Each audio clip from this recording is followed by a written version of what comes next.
chapter 20. And so he gave us plenty of food for thought, and we've been kind of thinking through a couple of extra things. And so we'll be kind of building on some of the work that he began yesterday. So can I remind you, if you're on Facebook, like and share this page on Facebook. It increases the viewership and lets folks know that we're here and available.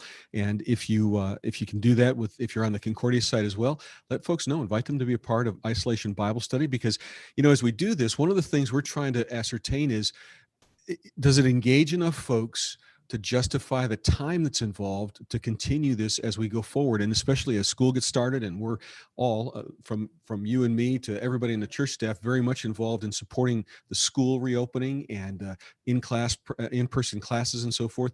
We really have to be good stewards of time, and so that's one of the things we're trying to figure out is this the best use of time? And at some point, it really does involve having people who are participating and figuring out what that looks like. And so we'd appreciate your helping us and passing the word along and sharing it as we continue through. So Zach, why don't we jump in and kind of recap the section in Numbers that we talked about yesterday with Pastor Paul, and then we'll jump into the points. That sounds great. I'll just begin by reading the story. Now, the great thing about Numbers is that it has a lot of really cool stories, and this is another really cool story. It's a story about how Moses gets water out of a rock. And so here's what we read in church yesterday. This is from Numbers 20, beginning at verse 2.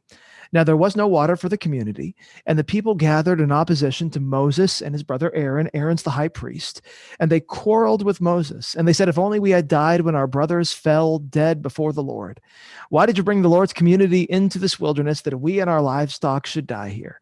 Why did you bring us up out of Egypt to this terrible place? It has no grain or figs, grapevines or pomegranates, and there is no water to drink." And so the Israelites are complaining.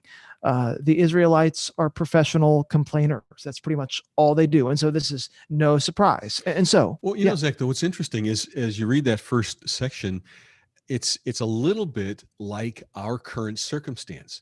Politicians from the president to the governors to mayors, and in our case, county judges, are facing all kinds of heat based upon how well things are going with the coronavirus and infection rates and death rates and all that kind of stuff. So we have a little bit of understanding, because when things go wrong, we tend to get really upset and we start pointing toward our leaders. That's exactly right. And the Israelites are basically doing what human beings have been doing, and human beings still do even today. Now, the question is not just how Moses is going to respond. The question is how God is going to respond. And here's how God responds. This is verse 7. The Lord said to Moses, "Take the staff, and you and your brother Aaron gather the assembly together. Speak to that rock." So there's a rock there before their eyes, and it will pour out its water. You will bring water out of the rock for the community, so they and their livestock can drink. And then verse 10, he and Aaron gathered the assembly together in front of the rock, and Moses said to them, "Listen, you rebels, must we bring you water out of this rock?" Then Moses raised his arm and struck the rock twice with a staff.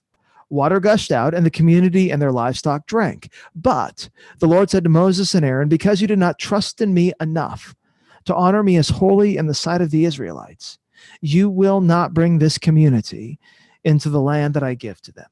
And so here's kind of the basic gist of the story. God says, "I want you to speak." Moses says, "Okay, I'll speak, but I'm not going to speak to a rock. I'm going to speak and yell at a bunch of Israelites, and then I'm going to hit the rock because I'm just angry with the situation." And God says, "Bad choice. Because of what you've done, that promised land that you've been kind of working for and traveling toward, you're not going to get to enter it with some other folks." Well, and for the sake of context, one of the things you mentioned, so they've been working toward getting to the promised land. If you remember way back when the spies went into the promised land and they looked around, they came back, and the Israelites doubted God's protection for them, doubted his ability to help them conquer the Holy Land. And so God said, "Okay, you don't trust me? You don't want to follow me? You're going to wander around for 40 years in the wilderness." And now when we get to this story, that 40 years is almost up. So most of the original Israelites, that first generation, have died. The majority of the people here who are grumbling and talking about pomegranates and all of these kind of things, they've never tasted one. They've never seen one. They've never even set foot in Egypt. And it's kind of interesting to think about this because it's not the same group of people. This is primarily the children of the people who have been doing all the grumbling all along through the book of Numbers. But the past always has a nostalgia to it that the future never does. And they just cannot let go of what they thought they had. And you know how this goes, right? How big does the fish get with time? It always gets bigger. How good does Egypt get with time? It always gets better, no matter how terrible it really actually was. And that really kind of underlines something that's implicit in this, and that is every time these people have been grumbling throughout the book of Numbers, every time they've been mad at Moses, every time they've been doubting God, they've been talking to their kids and talking about, oh, in Egypt, the fruit was amazing. Oh, in Egypt, we had it so good. And so they've imprinted on their kids this whole optimism from the past. And you know what? All it does is it keeps them from their future, quite literally. And so 3 points. And the first one actually kind of plays off of this, which is this. Just because it was doesn't mean it is. Now, I know that's kind of a weird way to state a point. So let's see if I can try to tease this out a little bit. Okay. So the story that we just read in Numbers 20, where God says to Moses, I want you to speak to a rock and water is going to come out of it. This is not the first time that Moses has gotten water out of a rock. In fact, if you back up to the beginning of their time in the wilderness, this is way back in Exodus 17, the Israelite community, Exodus 17, verse 1, when they set out from the desert of sin, they traveled from place to place as the Lord commanded. And then verse 2 of Exodus 17, what are they doing? They're quarreling with Moses and they say, give us water to drink. Or verse 3, they say, why did you bring us up out of Egypt to make us and our children and livestock die of thirst? In other words, this has been 40 years worth of grumbling and griping and complaining. And so what does God do? Well, there's a rock there. Okay. And God says to Moses in verse 6, I'm going to stand there before you by the rock at Horeb. And then notice God's specific instruction. He says, strike the rock and water will come out of it for the people to drink. And so you back up to the beginning of the story of the Exodus, and the people want water. God gets it out of a rock. And how does God tell Moses to get out of the rock? Strike the rock. You fast forward to Numbers 20, and the people want water out of a rock. And how does God say to Moses to get the water out of the rock? Speak to the rock. But here's what Moses doesn't do. He doesn't take the time to listen to God anew. He just figures, well, it worked 40 years ago, so it'll work right now. Now, golly, how many of us do that all the time? It worked such and such a time, so it'll work right now. It worked 5 years ago or 10 years ago or 40 years ago. And so obviously nothing has changed. I don't need to take any time to listen to God anew. I don't need the time to take into consideration my current context to get the latest and best advice. Whatever worked in the past, whatever was, obviously can be what is. That just isn't true. And in this story, we see how dangerous that can actually be. You know, I think about that even just in terms of reading the word, how, we can get into this pattern where we say, well, I've read the Bible. I've read the Bible in the past. But the Bible is living and active. It's alive. And so reading it opens new things to us every single time we read it. One of the things that I've loved about this series is the fact that even though I've been through Numbers more than once, as we're digging into this and preparing to preach and teach on it, there are all kinds of things that jump up in a fresh new way and all kinds of things that I've really never paid attention to before. So, for example, the reality that this is a whole different generation of people who are grumbling, I'd never thought about that in the previous readings, but then here it is right in front of us, and it brings to light something. And by the way, it brings to light to me what kind of nostalgia, toxic nostalgia, am I passing along to my own kids, passing along to the generation behind me, because I'm not willing to look afresh at the truth of my reality.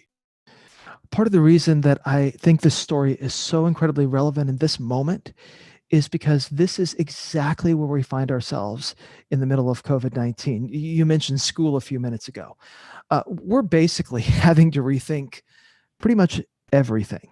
In many respects, it feels like we're starting from scratch with so much of what we have to do, and it may be temporary. It could be for the whole year. Who knows? But if we're not willing to do that, the consequences could be disastrous. And so here's kind of one way to think about this. I've heard this said in several different places. As the church, as the people of God, we have a mission. And the mission does not change, right? The mission is to reach the lost, to make disciples of folks. Those are our marching orders. But the methods, those change. The mission of our school, for example, that hasn't changed. We want to reach kids with the good news of Jesus. We want to give them a well-rounded education, right? Because God has given us a ton to learn. But the methods that's going to work with, those are going to change a little bit this year. And so one of the ways to keep yourself from getting freaked out when everything feels uncertain is to realize that our mission is rock solid. The mission of God to get the children of Israel through the wilderness, that hasn't changed. That's why they can get water out of a rock at the beginning of the Exodus and water out of a rock at the end of the Exodus. He wants to care for his people, protect his people because he loves his people. All of that is rock solid. But when the methods change, as long as the mission is the same, we have nothing to freak out about, because you know what? The same God who was with us 40 years ago is still with us today. And that's at the heart of every single one of the grumbling. So a little sneak preview of next week's message. This grumbling didn't start in Numbers, as you indicated and shared just a minute ago. It goes all the way back to Exodus. It goes all the way back to the beginning of Moses' ministry. After God calls him, even before they leave Egypt, the people of Israel begin to complain because Pharaoh is upset when Moses first approaches him. And it always goes back to the same theme. They're not willing to trust God. They're not willing to follow God as he leads through Moses, and it leads to disastrous consequences. So just one other quick kind of theological point on this point. If you just read the Bible itself, you see this in spades. So let's take the Old Testament, okay? What is God's mission? Well, he wants to redeem his people. He wants to forgive his people. He wants to rescue his people. He wants to save his people because they've fallen into sin. So how does God do that in the Old Testament? Well, he does it with a sacrificial system, right? Because the mission is to save his people. Well, are people still sacrificing goats in their backyards today? No. Why? Because the great sacrifice, the one sacrifice, has come. But is the mission the same in the Old Testament as it is in the New Testament? Yes. Even if the sacrifice has changed, and quite frankly, gotten a whole lot better because Jesus is the sacrifice to end all sacrifices, the mission remains the same. And so we see it in the Bible.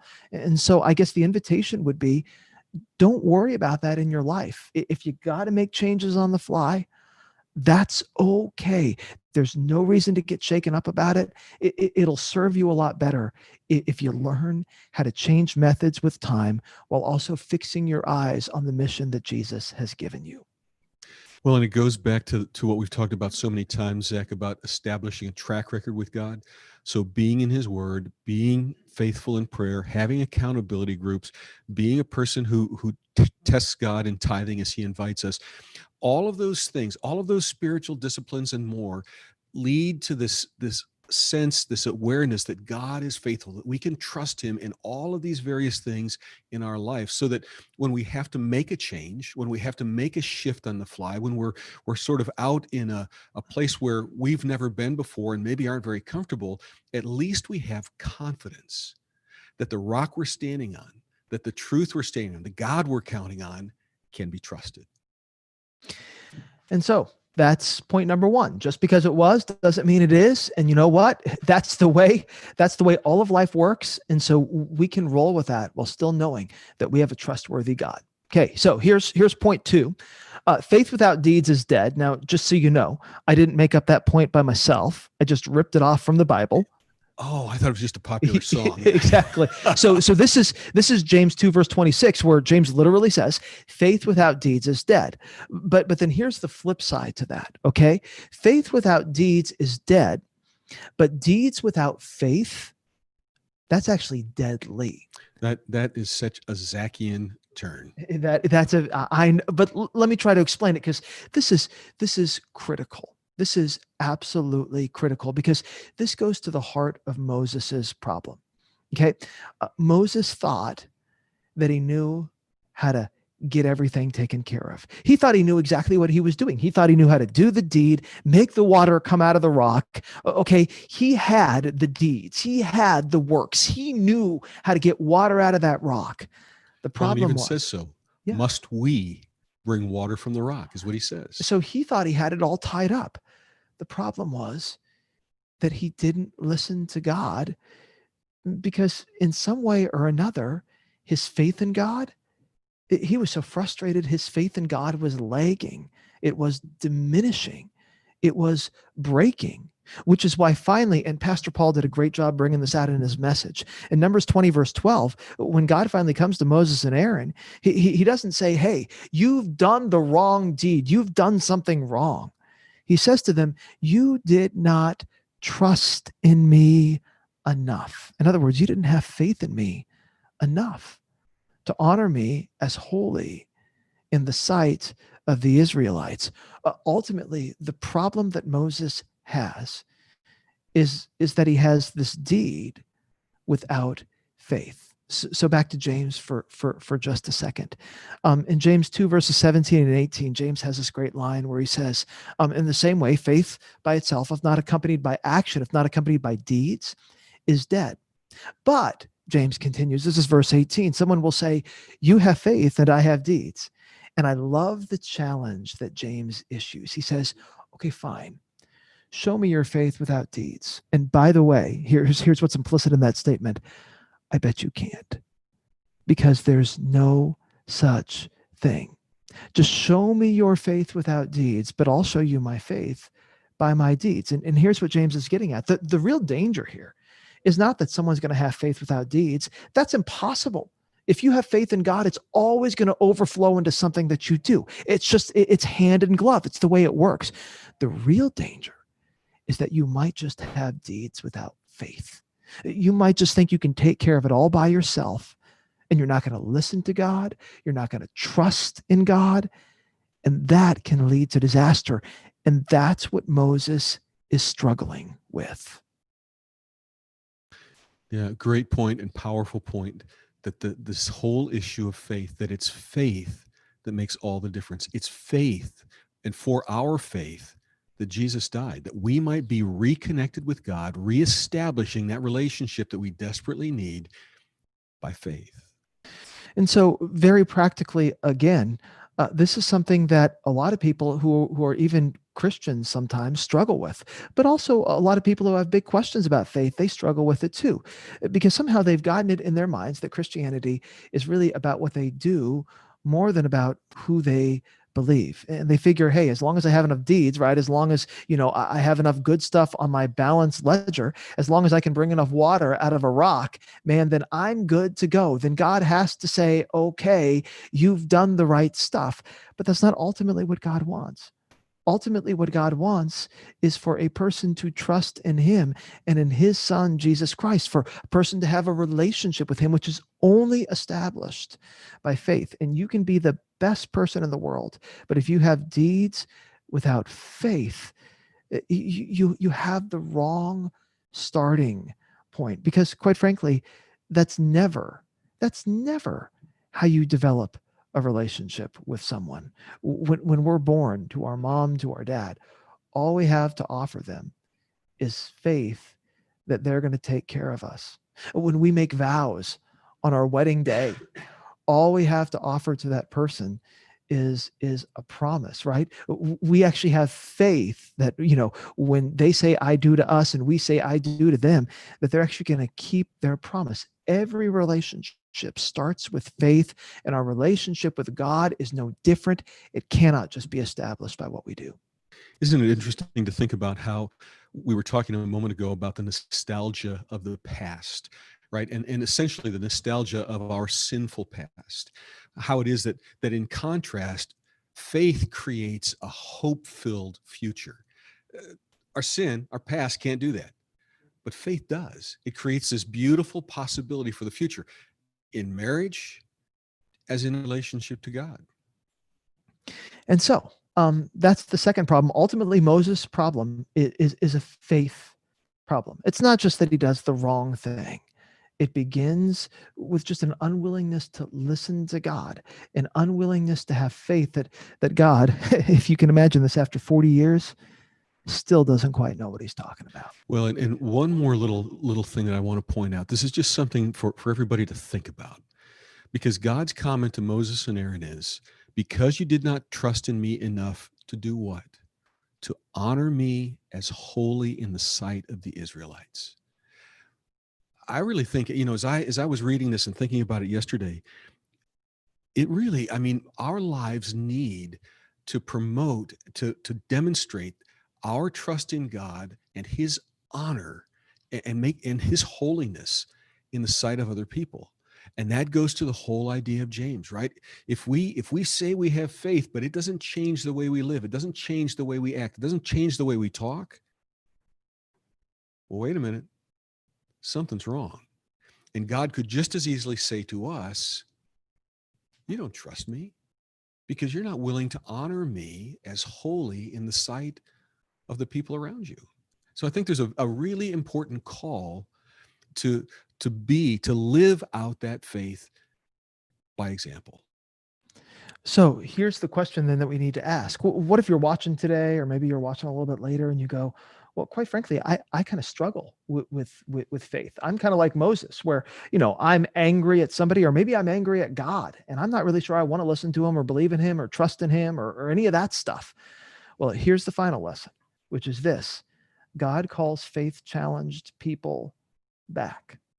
So, one word that I want you to pick up on in Numbers 20, verse 12, when God speaks to Moses and Aaron, he says, because you did not trust in me, and then here's the word, enough to honor me as holy in the sight of the Israelites, you will not bring this community into the land that I give them. Okay, so Moses didn't trust in God enough to do the right thing in that moment. Okay, that's very clear from this story.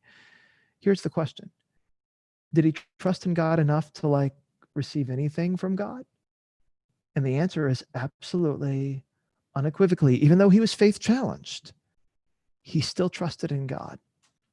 And ultimately, he still received, honestly, something much better than a plot of land in the Middle East from God. He received an eternal inheritance from God. So there's this really interesting line in Hebrews 11, verse 16, that talks about how all the people of old were longing for a better country. In other words, the promised land was kind of like the promised partial land. Okay, it's the apartment complex that you live in for a while, but it's not your forever home. They were longing for a better country, the preacher of Hebrews says, a heavenly one, and that Moses still got. He missed the dirt, but he got the reward. Because even though he had a faith challenged moment, even though he didn't trust in God enough to do the right thing in that moment, he still trusted in God enough to receive from God what God had promised. Because here's the thing: God can do amazing things with the weakest faith. And Moses is a classic example, not even just in this moment, but all throughout. I mean, what happens here and what I would suggest blinds Moses and causes his lapse in faith is his anger problem. And this isn't the first time that Moses has demonstrated an anger problem. That goes all the way back to when he first left Egypt, because he got so mad he killed somebody. And then he was on the run. And so this anger issue blinded him. And yet that's not how God characterizes Moses. It's not something that prevents God from loving him. And even after Moses is gone, God continues to honor Moses as a great and faithful servant and leader, because God's focus isn't on our brokenness. He's taking care of our brokenness. He has a plan for that, and he knows exactly how he wants to solve that to reunite us with himself. God's focus is on, how are you going to live? Because when we think about Ephesians 2:10, he has a masterpiece plan for our lives, not just for Moses' life, for all of our lives. How are we going to live that out? Well, only by faith. So if you're watching and you are struggling with faith, here's the thing that I want you to know. God can do something with your broken faith. So it's interesting. If you fast forward to the New Testament, there's this great line. This is from 1 Corinthians 10. And the Apostle Paul, he's a church planter in the New Testament, and he actually writes about the story of the Exodus. And he actually writes about this story from Numbers 20. And here's what he says. He says, I don't want you to be ignorant of the fact, brothers and sisters, that our ancestors were all under the cloud. That's a cloud that led them through the wilderness by day. And they all passed through the sea. That's the story of the Red Sea. They were all baptized into Moses in the cloud and in the sea. They all ate the same spiritual food and drank the same spiritual drink. And then check this line out. For they all drank from the same spiritual rock that accompanied them. That's that story from Numbers 20, where Moses brings water out of a rock. And then he says, and that rock was Christ. Now, here's what's fascinating about what Paul says, okay? Paul says in 1 Corinthians 10, verse 4, that they had this spiritual rock that accompanied them. Now, I'll geek out for just a second here. New Testament written in Greek, and the New Testament Greek word for this word accompanied is the word akalotheo, and it means to follow someone. Now, here's the thing. When Jesus asks us to be his disciples, what does he say to us? He says, akalotheo me, right? Jesus says in Matthew 10, verse 38, take up your cross and follow akalotheo me. Well, here's what Paul is saying in 1 Corinthians 10, verse 4.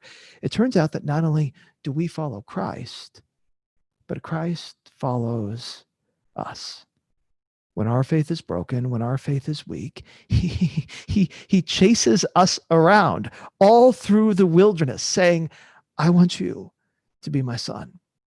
I want you to be my daughter. Your faith may be broken. It may be weak. You may feel like you're falling apart. You may have big questions, but just like I'm calling you to follow me, I'm going to practice what I preach. I'm going to follow you. There was a spiritual rock, Jesus, who was chasing Israel all the way through the wilderness because that's how much God loves them. And he'll chase you all the way through the wilderness of your life because that's how much he loves you too. Great study, Zach, and great additional points from the message this weekend. Folks, we appreciate you joining us for Isolation Bible Study. Time is up, but I hope you have a great rest of the afternoon and a wonderful week ahead. God bless you all.